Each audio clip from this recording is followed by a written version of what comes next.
Bem-vindos ao podcast A Criminalista. Estamos aqui com a doutora Maírle Costa, uma das vozes mais influentes e novas da advocacia criminal.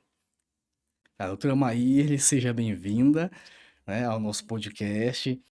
Vamos conversar um pouco sobre a sua vida, o que você fazia antes da toga, antes da advocacia criminal. Boa noite. Eu agradeço a oportunidade, o convite. Antes da toga, eu estava tentando me descobrir, né, na profissão. Tentei fazer enfermagem, não deu certo. O sonho do meu pai era que eu fizesse medicina também, mas eu escolhi o que o meu coração estava batendo mais forte, que era a advocacia. Eu só descobri isso quando o meu melhor amigo entrou para a faculdade de Direito, que é o L. John. A amizade influencia. Eu acredito que eu fui influenciada pelo John, porque ele falava sobre o curso e aí eu me dei a oportunidade de fazer o curso de Direito. E o que te move, Maírle, é quando a rotina jurídica ela não está no centro das tuas decisões. É o que me move meus pais, né? Meus pais, eles sempre lutaram para me dar um bom estudo, uma boa escola. A maioria das vezes eu estudei em escola particular. A minha mãe também, tudo que eu comprava. A única coisa que eu já estourei o cartão de crédito do meu pai foi comprando cursos e livros. Uma coisa totalmente diferente de muitas gerações, né, de hoje em dia, né? Mas o meu pai, minha mãe me motivaram bastante a estudar, ter minha independência. Hoje eu acredito que eu realizei esse desejo do coração do meu pai e da minha mãe, né? De ter concluído o estudo, de ter uma profissão e ser independente. Agora, retomando a questão que teus pais queriam que você fizesse medicina. Você disse que um amigo seu lhe apresentou o direito e tal. E como que tudo começou já lá dentro da faculdade de direito? Na faculdade de Direito. O John já estava terminando a faculdade. Quando eu entrei, eu lembro que o meu primeiro dia de faculdade estava de tênis, calça jeans, uma camisa preta com uma caveira estampada no peito. Totalmente diferente, né, de uma pessoa que se veste social. Eu tava meio que fora do Os padrão. famosos alunos vão de terno para universidade, as meninas com blazerzinho, nada disso. Nada. A faculdade, ela foi me moldando. Ok, Maírle, vamos falar um pouquinho agora, já saindo da faculdade, para os riscos da profissão. A gente sabe que uma mulher na advocacia criminal, lidando com presos, entrando em presídios, isso em tese para quem é de fora é considerado perigoso. Quais são os riscos da profissão para você?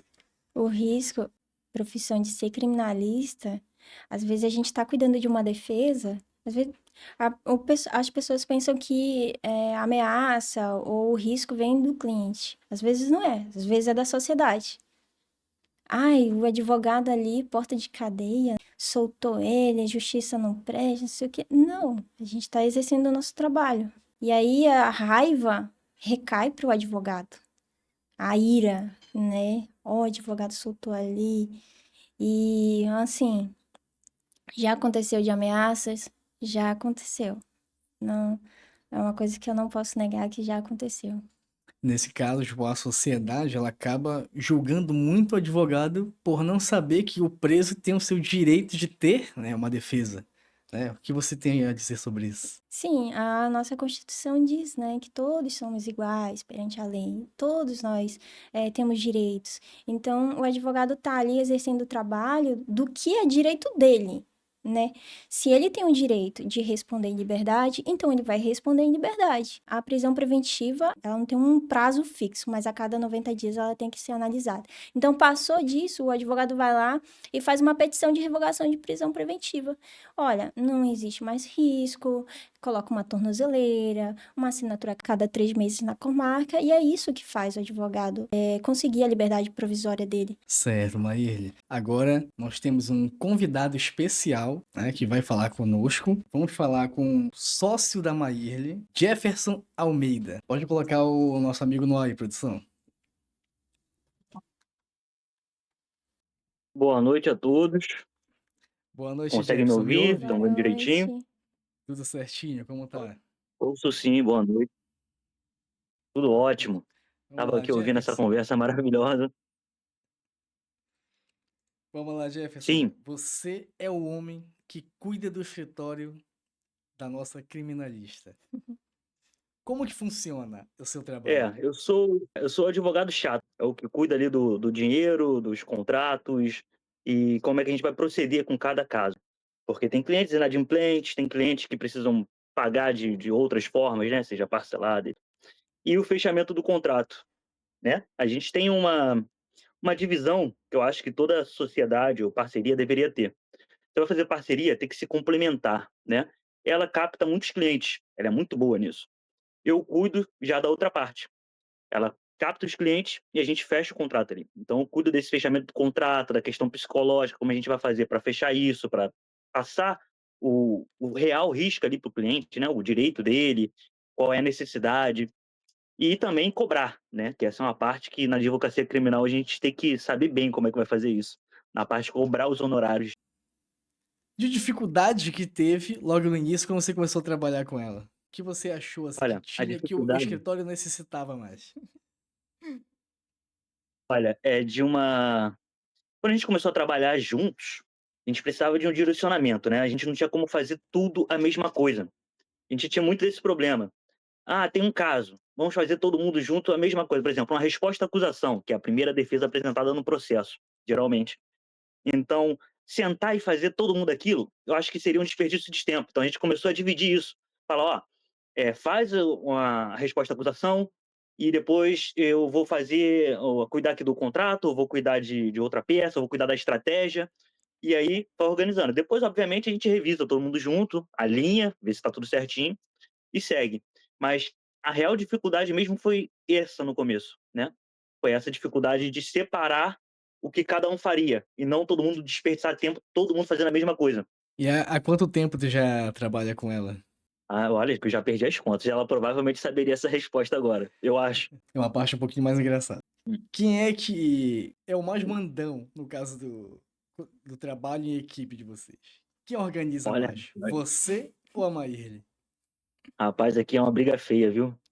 Porque ela é muito mandona. Mas eu também sou muito exigente, né? Então acaba ficando nesse conflito de vez em quando, mas a gente reveza. Né? Nem sempre que ela tá mandona, nem sempre que eu estou mandão. Então a gente acaba, às vezes, quando tem essa questão, vamos dizer, de conflito, para ver, ah, não, tem que fazer isso, não, você tem que fazer isso aí, enfim, acaba criando isso, mas no final a gente se entende. A gente acaba discutindo, muitas vezes, é óbvio que vai acontecer isso, não tem como, mas a gente discute, a gente argumenta, a gente tenta achar uma saída ali para aquela situação, mas independente de qualquer coisa, no final a gente tá bem de novo. Então, é um ambiente saudável, apesar de dos pequenos conflitos internos de trabalho, né? Então vocês são uma equipe, né? Uma equipe que funciona.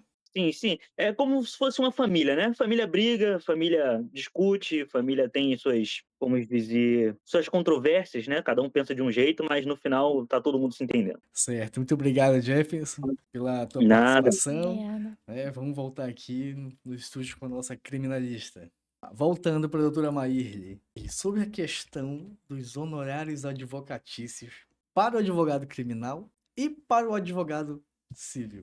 Existe diferença nesses valores? Um advogado criminalista numa prisão em flagrante tem que ser Pix. Tem que receber antes de ir para uma delegacia. Assim, a maioria dos contratos é referente ao criminal. Então, no caso do advogado criminal, é o famoso pré-pago. É o Pix. Paga antes de sair de casa. Antes de sair de casa tem que ter o Pix. E onde que nasce essa diferença em esse debate? Porque um é melhor que o outro. Recentemente eu vi um vídeo do advogado criminalista famoso, Auri Lopes Júnior, que falou que a dificuldade do advogado de precificar honorários é até para quem já tem uma carreira de 30 anos. Tem essa dificuldade de você fechar um bom contrato. Porque muitas vezes tem advogado que não valoriza o trabalho, e aí o outro que já tem aquela valorização do seu próprio trabalho, né, já consegue fechar um bom contrato. Mas assim, eu acredito que ambos dá para conseguir fechar bons honorários. O que precisa mesmo é aprender a precificar esses honorários. Então, o advogado ele tem que aprender a precificar. Eu acredito que não é, o criminal recebe só Pix. Não, as outras áreas recebem bem. Só que precisa aprender a precificar os honorários. E no caso, a Ordem dos Advogados do Brasil, ela não tem uma tabela fixa para cada área do direito? A tabela da OAB é uma polêmica. Uma polêmica, eu nem sei se posso falar sobre isso, mas depois eu vou conversar com o meu sócio, mas vou gravar aqui tranquilamente. Os meus honorários, eles são precificados de forma média e alta. Então, eu tô no nível de bons honorários. A tabela da OAB, ela não é teto, ela é o mínimo. Abaixo disso, é desvalorizar a advocacia. Então, o advogado aí tem que cobrar um mínimo. A tabela da OAB não é teto. Então, eu posso precificar livremente meus honorários. Então, no caso, o mínimo seria aquele valor que a OAB coloca na tabela dela. É só uma base para quem entrou na advocacia e não sabe como cobrar. E tem ali uma base. Certo, e no caso, para fazer essa cobrança, né, saber cobrar, como tu conseguiu chegar nesse patamar? Os meus primeiros honorários. Eu peguei a tabela da OAB do meu estado, né, baixei e eu vi que a diligência de uma delegacia era um valor X. E eu já tinha recebido um cliente no WhatsApp para fazer um acompanhamento em delegacia. E aí falei, vou usar esse valor para precificar meus honorários. Antes que eu mandasse o valor dos honorários, ele falou assim para mim: doutora, eu sei que a senhora está começando e os advogados aqui cobram R$ 500. E como a senhora não tem nome, né, eu ofereço esse valor aqui. Aí eu peguei e falei assim, não, mas meus honorários aqui da tabela da OAB é outro, né? Explicando ali a importância do meu trabalho. E acabou que não fechei esse contrato. Não fechei esse contrato, ele conseguiu um outro advogado que aceitasse, né, o valor de R$ 500. Agora nós vamos falar com o segundo convidado da noite, o gestor de IA do escritório de advocacia da nossa criminalista, Arsênio Dias. Olá, Arsênio, tudo bom? E tudo bom? Espero que esteja tudo bem com vocês. Bati um pouquinho aqui na câmera, mas bora lá. Se certo acontece, quem sabe faz ao vivo. Isso aí. Arsênio, conta pra gente como é que funciona a inteligência artificial no escritório de advocacia. Então, Dani, a gente tem visto aí que a IA, né, ela tem explodido no mundo todo e tem pegado todos os cenários de desenvolvimento. Eu posso falar que hoje tudo que é repetitivo, né, tudo que é processo, a IA consegue fazer facilmente.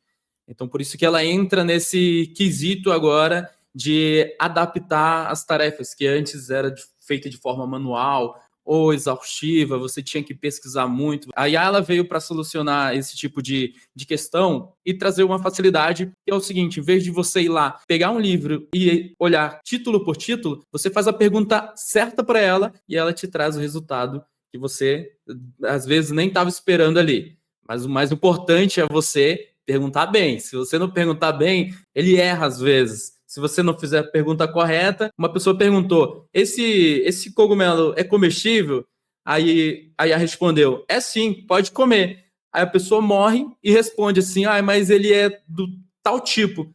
Aí ele, desculpa, verdade, você está correto, mas a pessoa já morreu, entendeu? Porque ela fez a pergunta errada, trouxe a informação errada ali, né? Falou de qualquer jeito. Uma pergunta errada, uma fala errada, dá problema ali na frente. Então, a IA vai ser mais ou menos isso. Você tem que perguntar, falar com ela direito, que ela vai te trazer o resultado que você estava esperando. Certo. O famoso prompt, né? Saber o fazer o famoso prompt prompt. certo para poder ter a resposta correta, a resposta mais próxima do que você perguntou. No caso do escritório, em qual momento vocês mais utilizam a IA no dia a dia? Né? Então, a IA, a gente está montando ela um robô para jurisprudência, né? Para ver os casos ali, as leis mais atuais, para ser usado nos processos. Então, você coloca o tema, tipo, a gente estava fazendo o teste com a Maria da Penha. Né? Você coloca o tema ali da Maria da Penha e pede para ela trazer os crimes que foram usados na jurisprudência ali naquele momento. Esse retorno desse texto, a ideia final é que ela já monte um documento com mais de 100 jurisprudências aí para ajudar na defesa do advogado. Então, a IA hoje a gente está usando mais nesse foco, como um agent IA, né? É um agente ali no WhatsApp, por mensagem, que você conversa com ele e ele te retorna ali já o documento pronto, os textos prontos, para você facilitar a sua defesa. A próprio juiz tem a IA dela, própria para isso, que é onde tem uma porcentagem maior de certeza. Nenhuma IA hoje é 100% correta, mas ela tem uma chance lá, uma taxa maior de estar correta. A Jus, a Jus Brasil, ela investe nisso, na IA dela, em comparativo que ela faz com as outras IAs aí que a gente tem no mercado. Ela tem uma porcentagem maior de acerto, né? Porque ela tem a própria biblioteca dela, né? Então, por ela ter a pesquisa dela, ela vai encontrar mais fácil que você vai precisar de jurisprudência, lei, crimes e tal. Então, ela vai te trazer essa facilidade. A gente está tentando implementar isso agora dessa forma, com a IA do Jus, porém tem um detalhe desse acerto e erro, né? A gente não pode fazer igual a nossa amiga que está lá na Itália, né? Presa, que colocou ChatGPT para ler o processo dela. E usou, né, o que o ChatGPT passou. Não pode ser dessa forma. Então, por isso que é um negócio que está sendo implementado, né? Porém, tem muitas IA que estão sendo reprovadas, e até mesmo o governo está reprovando algumas, falando para o pessoal não usar IA para processos, né? Porém, ela entra para facilitar a vida. Igual como eu falei, em vez de você ir lá ficar olhando texto por texto, você manda ela pesquisar. No que ela trouxer, aí você pega aquele resultado e manda ali para frente ali e traz o que você está procurando. Se você montar os documentos, os dossiês. Que tipo de IA vocês utilizam? Quais são as IAs? Se são mais de uma? Então, a gente tem um mundo de IA focado para cada tipo de tecnologia. Umas IAs são só para imagem, vídeo, que muita gente está vendo aí, Nano Banana estourando, né? Fazendo aqueles vídeos realistas, fazendo meme. A gente tem IA também que é foco só para desenvolvimento, que é a famosa Cloud. Tem a IA que o ChatGPT é uma IA um pouquinho mais, ela abrange mais detalhes ali do universo, né? Que é o que o pessoal está usando mais, ChatGPT. Porém, ele não é o único. Certo, Arsênio. Muito obrigado pela tua participação. Um forte abraço aí. Abraço. Boa noite. Obrigado, Arsênio. Então vamos voltar aqui com a nossa criminalista, Maíra Costa. Só um esclarecimento que o meu WhatsApp não é a IA que responde, não. É eu mesma. Pelo menos isso, a gente pode ter Não certeza é que IA. sim, que eu já conversei contigo no WhatsApp, eu sei que é você e não é um robô. Dá pra perceber quando é um robô falando. Dá pra perceber. Então, agora vamos falar de desafios, né? Existe sempre aquele caso que marca a gente. É justamente isso que a gente quer abordar nesse exato momento. Vivências, rótulos que a advocacia criminal tem. É um caso marcante. Conte um caso marcante que aconteceu na sua vida. Um caso Como advogada marcante. criminal. Tá, um caso marcante. É um caso de uma cliente que foi vítima de Lei Maria da Penha. Durante a audiência, o juiz tinha perguntado o motivo dela ter saído da casa. E aí ela falou que tinha terminado o relacionamento de um jeito ruim. E eu, como uma advogada de defesa dela, pedi a palavra ali e falei, excelência, só corrigindo, a minha cliente saiu da casa porque o ex-marido dela pegou a arma, engatilhou, mirou, ele só não matou ela porque errou o tiro. Aí ela pegou e pediu a palavra. Só corrigindo aqui a doutora Maírne, ele não errou o tiro, ele acertou. A bala tá na minha cabeça. Nossa, que detalhe. Nem o promotor, nem o juiz, nem o delegado, ninguém sabia dessa informação, que a bala estava na cabeça dela. Nem no próprio processo tinha. Eu perguntei por que ela não tinha falado isso, né? Ela disse que ela ocultou essa informação para proteger a família dela. Isso aí é uma informação que muda o rumo de todas as investigações, né? Sim, agora ela vai fazer ali o raio-x, né, da cabeça, porque tem um outro procedimento para ser feito com essa informação que foi revelada ali na audiência, mas foi uma surpresa muito grande. Eu pensei que a minha cliente não confiava em mim. Pensei que ela tinha ocultado a informação porque ela não confiava em mim, mas acabei descobrindo que foi para proteger a família dela. Então, no caso, ela temia represálias por parte do marido ainda, Isso, do ex, né? do ex-marido. Nossa, E eu fiz uma postagem dessa no feed e eu coloquei, bateu acho mais de 14 mil, 10 mil visualizações ali, porque as pessoas, né, se comoveram ali com aquela história dela. é uma história bem intrigante, querendo ou não, né? Histórias que só uma advogada criminal conseguiria contar pra vocês. E é bem bizarro. Marcante também, eu posso falar mais uma Pode? marcante? É uma das que eu falo no meu livro, né? Eu sei que vai ter a parte do livro. Foi quando um rapaz que entrou em contato comigo no direct, e aí ele disse assim: Eu descobri o seu endereço, doutora. Eu falei assim: Como assim? Descobriu o meu endereço? Nossa, como assim? Aí ele pegou, ele falou assim: Lembra do print que a senhora tirou e postou nos stories? Aí eu me lembrei do print que eu tinha postado. Eu tava na minha casa, na sala, e só tinha visão da janela. E da janela eu só conseguia ver um muro, dois pinheiros e duas casas. E foi essa imagem que eu coloquei lá nos stories. Ele tirou o print desse story e eu falei assim pra ele: Como é que você descobriu meu endereço? Porque eu sou muito discreta com o endereço. Aí ele falou assim: Eu tirei print do que a senhora postou nos stories e coloquei no chat GPT. E pedi, me dê a localização desse endereço. E um adendo, e mais uma vez a inteligência artificial, né? Agora sendo usada para o mal. Querendo ou não, é o futuro da inteligência artificial, mas a gente vê que também tem pessoas mal intencionadas fazendo uso incorreto dessas ferramentas, né? Eu peguei e falei assim: você não fez isso é intervenção de privacidade, isso é uma violação de um princípio constitucional. Aí ele pegou e falou assim: brincadeira.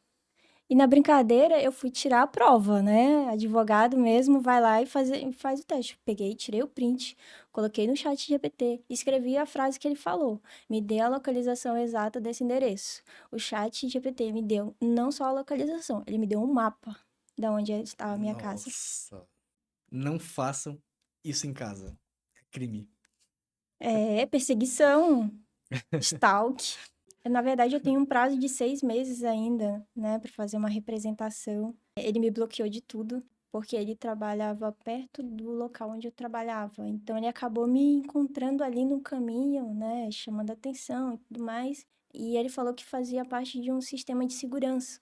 E eu compartilhei até com um advogado, um colega meu, sobre o que estava acontecendo, que ele já tinha descobrido minha casa e tudo mais. Como assim, né? Já falamos de coisas um pouco muito Pesada. difíceis, pesadas. Vamos dar uma aliviada agora no assunto? Advocacia criminal versus advocacia civil. Nesse universo jurídico, temos uma brincadeira ou uma polêmica sobre a advocacia criminal ser melhor que a advocacia civil ou vice-versa. O que a senhora tem a nos falar sobre isso? No começo da faculdade, a matéria mais esperada é o direito penal. Até para quem está querendo fazer concurso de carreira policiais se apaixona pela matéria. Eu acredito assim que tanto o direito civil como o direito penal são importantes. Ninguém é melhor do que ninguém. Existe aquilo que você tem afinidade, você ama fazer, né? Aquilo por amor à profissão, por amor à área. E eu vejo que eu tenho amor pelo que eu faço, pela área, pelo criminal. E afinal, você é suspeita para falar que criminal é melhor que civil. Vão me cancelar. Não, relaxa que não vão. Sou suspeita pra falar, mas penal é melhor do que civil. Só constando que ela é quem está afirmando isso. Eu postei até um reel sobre essa frase. Eles perdoam, eles sabem que é verdade. Olha. Então, agora vamos falar um pouquinho sobre os rótulos ofensivos, né? Alguns termos como advogada porta de cadeia, chaveiro de delegacia, essas coisas que, querendo ou não, principalmente as mulheres, né, advogadas criminalistas, ouvem quando estão no exercício da profissão. O que você tem a falar sobre isso? É ignorar, né? Ignorar. Agora, o mais pesado que eu já ouvi, né, foi marmita de presidiário. E é bem complicado. Achei pesado, né? É porque, assim, tem alguns advogados, outros, até uma advogada criminalista, Aline, também, ela leva água, comida para os clientes. Eu também faço isso. Uhum. O advogado, ele pode dar essa assistência na ausência, né, de um familiar que não está ali presente. Ele pode estar dando essa assistência, uma água, uma comida, e eu faço isso também. Então, eu acredito pela parte da advogada criminalista dar essa assistência, né, não só ali cuidando de um direito do cliente, mas ele é uma pessoa, ele tem sede, ele tem fome. Então, acaba que as pessoas não veem isso com bons olhos e acaba ofendendo o advogado. Sim, aí no caso, você já sofreu algum tipo de constrangimento no presídio quando foi visitar algum cliente, tipo assim, uma revista vexatória? Não, o máximo o que passa é um detectador de metais. É assim. Agora, a revista íntima vexatória, graças a Deus, nunca passei por isso e eu espero nunca passar. Doutora, agora vamos falar um pouquinho da sua rotina real. A rotina real de uma advogada criminalista, né? O público costuma sempre imaginar uma rotina cheia de tensão, um lugar onde você está sempre correndo risco, alta periculosidade. Na prática, como é o dia a dia de uma criminalista? O dia a dia é. A regra do advogado criminalista é você não postar em tempo real que está naquele local. Se você estiver, você tem que esperar umas 2 horas e postar. Essa é a primeira regra do advogado Para criminalista. não ser surpreendida por Não ser ninguém. surpreendido por ninguém. A minha rotina é 24 horas, realmente é 24 horas mesmo. Meu celular não fica no silencioso. Se você me mandar mensagem, eu vou responder. Vou visualizar e vou responder. Recentemente agora tinha uma cliente que estava com mandado de prisão, né? E eu ali de plantão 24 horas, até que resolveu a situação. Foi um pequeno erro de mudança de endereço e o judiciário entendeu que ela estava foragida, só que não tinha atualizado o endereço, então estava marcando ali a localização dela em outro local. E aí, Nossa, isso aí é bem complicado a situação. E o que as pessoas não veem mas deveriam saber sobre a criminalista? o advogado criminalista não é advogado de bandido, ele é um advogado que ele tá ali para garantir um direito, né, direitos constitucionais dele. E se conseguimos uma soltura, não é ausência de impunidade, é um direito. Seja inocente ou condenado, a gente está fazendo apenas o nosso trabalho, nada mais que isso. Porque quando a gente recebe a carteira da OAB, a gente faz um juramento de defender ali a Constituição, então os direitos ali. O nosso papel é esse. Além de criminalista, a nossa querida advogada também é autora. Nós vamos entrar agora num tópico que é muito importante para a carreira dela, que é o lançamento do livro A Criminalista. Doutora, sobre o livro A Criminalista, conte um pouquinho da história deste livro e os motivos de que ele foi escrito. A Criminalista eu comecei a escrever 24 de dezembro de 2024, 24 de dezembro de 2024. Foi antes da minha viagem de janeiro de 2025, onde eu comecei a me aventurar ali em outros estados, advogando. O primeiro vídeo que eu viralizei no Instagram bateu 10 milhões de visualizações, contando um pouco sobre o que eu estava vivendo na advocacia. Aí eu falei, por que não escrever um livro? Eu nunca vi um livro de um advogado criminalista contando como ele começou na advocacia, o que ele viveu ali, a experiência. E eu queria um livro assim. Aí eu falei, por que eu não escrevo o meu livro? Né? Tanta coisa que eu já passei, tanta experiência que eu já vivi, como eu fechei contratos, como eu atendo meus clientes. Eu lembrei do dia que eu fiz o acordo com meu pai, que foi um acordo de 6 meses. Que meu pai queria que eu começasse a fazer meu pezinho de meia na advocacia. Ter experiência, juntar o dinheiro para abrir meu próprio escritório. Eu falei, sim, eu fiz a minha prova da OAB sozinha, eu vou ter o meu próprio escritório. Pai, me dá 6 meses que eu vou mostrar pro senhor que eu posso ser dona do meu próprio escritório. E foram 6 meses de estudo, dedicação, montei o meu kit delegacia, que futuramente vou estar também lançando depois do livro. E foi construindo o meu kit de delegacia, né, que são peças que eu preciso ali para atuar na fase pré-processual. Certo. O que eu lembro no início do podcast, você falou que o seu pai queria que você fizesse medicina. Provar para ele que você conseguiria abrir seu próprio escritório e advogar em 6 meses também fez parte disso, desse processo de provar que você estava na sua profissão correta, que não era medicina? O meu pai, ele conhece a filha que ele tem. Meu pai sabe que eu sou desafiadora. Eu gosto que me desafie. Então, meu pai, ele sabe do meu potencial. O motivo do meu pai querer, né, que eu fizesse medicina é porque uma parte da minha família são médicos e enfermeiros. Então, não tinha aquele contato ainda do direito. Que eu fui a primeira a fazer a faculdade de direito. Daí veio que a minha irmã, que seguiu a área da medicina, mas o meu pai, ele nunca foi assim, ai, eu quero que você seja médica. Não, mas ele dava a entender que ele queria que eu escolhesse a medicina. Então, a imagem de que ele te obrigou a alguma coisa não existe. Então, Não mas existe. é o sonho dele, toda a família ser da área da Né? saúde ali, ser médica. Sim, eu acredito que a maioria dos pais, né, sonham que o filho seja Mas e médico. agora, o que que você acha? Acha que ele tá feliz com a tua escolha nesse Sim, exato muito momento? orgulhoso, muito orgulhoso. Ele tem orgulho de dizer que a filha dele é advogada criminalista. E ele sempre deixou claro, né? Por mais que ele queria ali, né, que as filhas seguissem medicina, ele deixou claro que o que a gente fosse escolher, Ele ia apoiar. ele ia apoiar, ele ia apoiar. Ai, que legal essa história. Agora tu pode dar um pouquinho de spoiler sobre o sumário do teu livro pra gente? Sumário do meu livro. As partes mais importantes, só pra deixar o nosso ouvinte um pouquinho instigado no que vem por aí. O meu livro, ele tem 12 capítulos, né? E o que chama muita atenção no Instagram é o que eu já vivi nos presídios. Pagão, Casa de Pedra, que é o apelido que dão pra cadeia. Tem até uma música, né, de um MC, fala sobre a Casa de Pedra, que é ali onde quem tá preso sabe quem é amigo. E dentre essas histórias, tem alguma que aconteceu com você dentro do presídio, tá no livro, alguma coisa nesse sentido?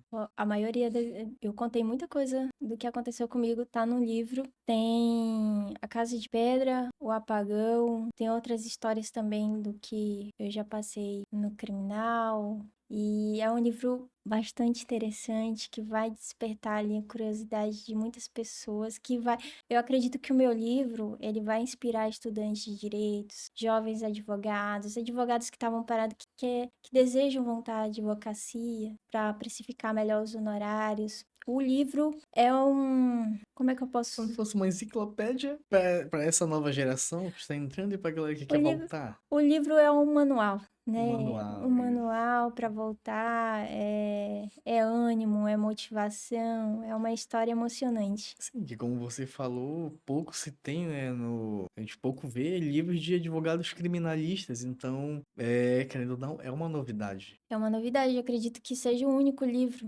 criminalista que conta a história real de uma jovem advogada, do início até agora na carreira, tudo que está vivendo. Eu acredito que o meu livro seja o único e exclusivo. Ok, Maíra, vamos seguir aqui, porque daqui a 5 anos você ainda se imagina na advocacia criminal? Como é que os seus projetos pessoais e literários nessa sua visão daqui a 5 anos? Daqui a 5 anos, boa pergunta. Daqui a 5 anos eu me imagino ainda na advocacia criminal. É uma profissão que eu quero ficar velhinha, quero me aposentar. Eu acho que nem me aposentar.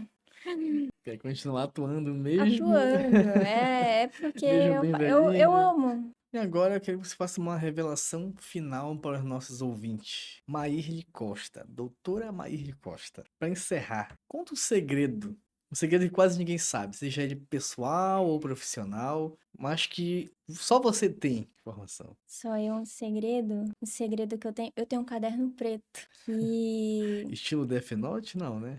é um caderno inteligente. Menos mal.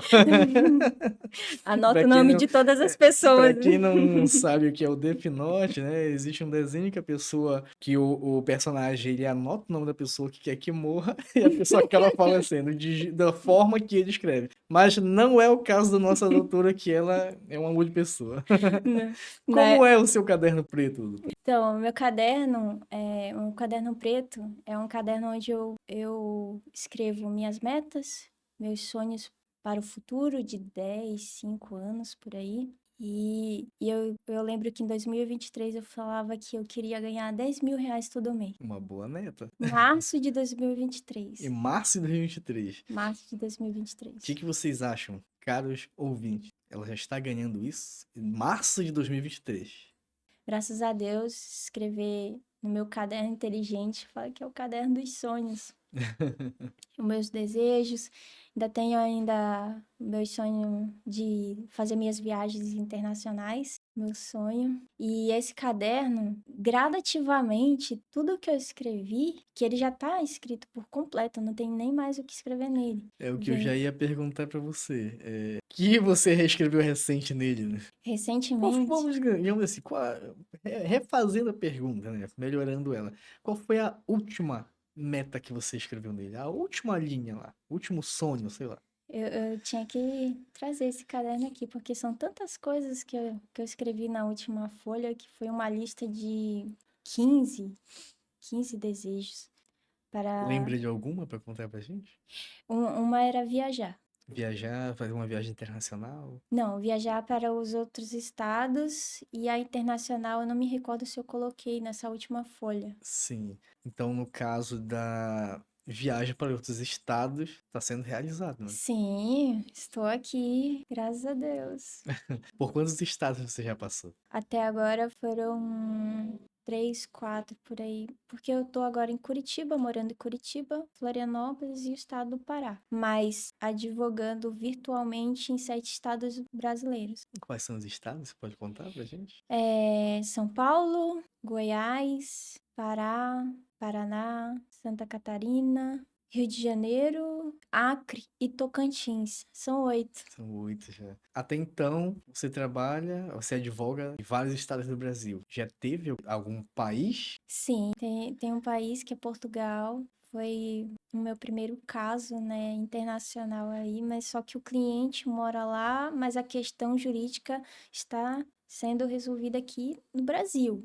E aí tem que fazer como é Todo que esse faz? Essa trâmite ponte, internacional, essa né, do ponte, cliente que está verdade. lá fora do Brasil pro Mas o cliente é brasileiro. o cliente é brasileiro. Ah, O sim. cliente é brasileiro, Só mora fora. mora fora. Certo, doutora. Então, agora para finalizar, a nossa querida Maíra vai deixar as redes sociais dela para vocês seguirem, né, e acompanhar o trabalho da nossa criminalista. As minhas redes sociais. O Instagram é Criminalista Maírli. Tô no YouTube postando uns vídeos. Tô no TikTok. Tô no Facebook. Tem uma página no Facebook também onde eu posto meu trabalho. Quem puder ali curtir, né, me seguir, acompanhar meu trabalho. Essas são as minhas redes sociais. Doutora Maíra, muito obrigado pelo carinho, pela entrevista. Nós ficamos por aqui. A todos os ouvintes, um até breve e muito obrigado também. Obrigada.